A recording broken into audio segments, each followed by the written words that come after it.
اهلا وسهلا بيكم وازيكم. النهارده ان شاء الله هنتكلم مع بعض عن تطبيق بقى من اشهر التطبيقات، هو تطبيق بديل للواتساب بعد انتهاك الخصوصيه زي ما الناس بتسميها، او ان هو يستخدم بيانات المستخدمين الشخصيه بتاعته. ده طبعا تطبيق الواتساب في الاعلانات على الفيسبوك. ناس كتير ابتدت تفكر على بدائل الواتساب، طبعا منها الاي مسج اللي موجود على الايفون، ومنها سناب شات، ومنها كمان تليجرام، وكان عندنا دي حلقه قويه جدا ممكن نشوف من علامه الاي اللي هتظهر فوق، وكمان تطبيق النهارده وهو سيجنال. انا كريم الشرقاوي، وان شاء الله النهارده هكلمكم عن كل حاجه كده في تطبيق سيجنال. فهات مشروبك المفضل ويلا بينا نبدا الحلقه.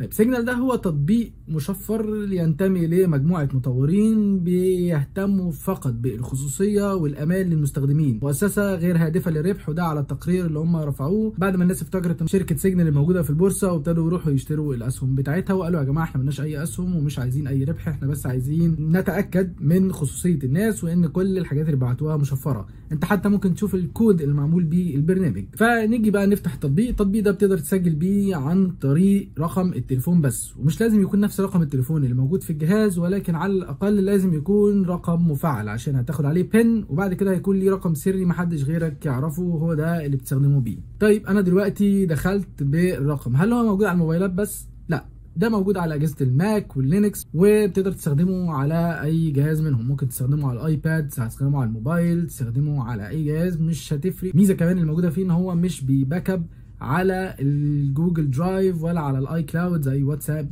العقيم في الحته دي، ولكن انت ممكن تفتح من اي مكان وتقدر ان انت تشوف نفس الرسائل بتاعتك زيه زي تليجرام بالظبط. نيجي بقى للواجهه بتاعته، هو شبيه شويه بالواتساب تقريبا، في نفس الفيتشرز. اول ما هيفتح طبعا عندنا هيكون ابيض خالص، لان مفيش تقريبا حد نعرفه بيستخدمه. اول ما تفتحه انت ممكن عندك من فوق تقدر تغير الاسم وتغير الصوره بتاعتك، مفيش مشكله، وبعض السيتنجز الموجوده. وفي عندك من على اليمين لو دوست على علامه القلم ده هتلاقي عندك بقى ان انت ممكن تديله اكسس للكونتاكتس بتاعتك، او اللي هي الاسماء، علشان لو عايز تضيف حد من الاسماء اللي عندك، او ان انت تعمل جروب، او ان انت حتى تبعت لحد عن طريق رقم تليفونه بس، ان هو رقم تليفونه معاك فتبعت له على طول. ولو الراجل ده او الحد ده مش منزل تطبيق سيجنال هتجيله رساله ان هو ينزله، سواء من على الاب ستور او حتى من على جوجل بلاي. وده موجود على اجهزه الاندرويد والايفون عادي جدا. عندك في الانترفيس انت ممكن تخش على الشات ده، هتلاقي عندك بقى المستطيل اللي تحت اللي هو بتاع الكلام، لو دوست عليه طبعا هيظهر لك الكيبورد عشان لو عايز تبعت اي حاجه. وفي عندك من على الشمال علامه الزائد، وهي دي اللي انت ممكن تبعت منها صوره، ممكن كمان تبعت ملف، ممكن تبعت اسم، ممكن تبعت حتى اللوكيشن، ده مفيش مشكله. كمان عندك زر للايموجيز وزر كمان للستيكرز، ودي الحاجه اللي انت ممكن تفتقدها على تطبيق تليجرام، ولكن هنا التطبيق بيوفرها لك عشان ما تحسش بان انت غيرت من واتساب وحاسس ان في حاجه غلط. حتى الستيكرز ممكن تستخدمها عادي. في كمان ان انت ممكن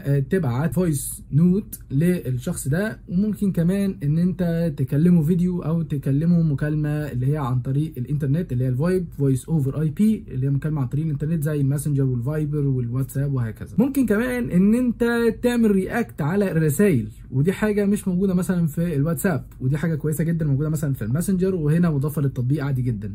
ممكن كمان ان انت تفورورد المسج تبعتها لحد تاني، او انت تعمل لها كوبي او تعمل لها ديليت زيها زي الواتساب برضو، او ان انت مثلا تشوف مين اللي شافها لو ده جروب زيها برضو زي علامه الاي اللي اتكلمنا عنها في مميزات الواتساب.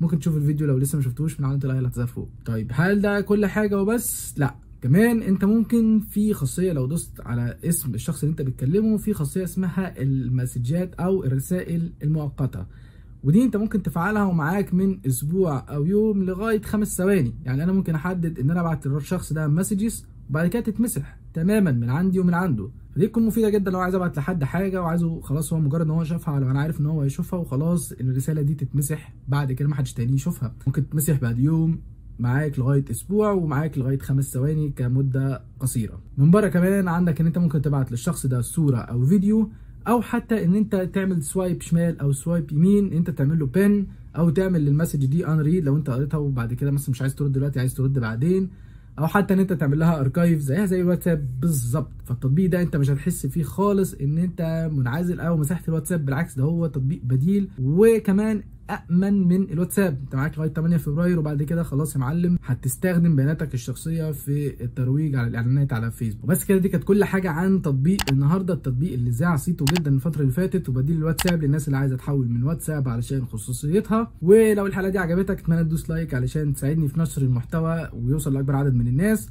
وتدوس اشتراك وفعل زر الجرس عشان يوصلك كل جديد. انا كريم الشرقاوي، وكالعاده في اخر كل فيديو بحب اشكرك انك شفت الفيديو للاخر. شكرا ليك، سلام عليكم.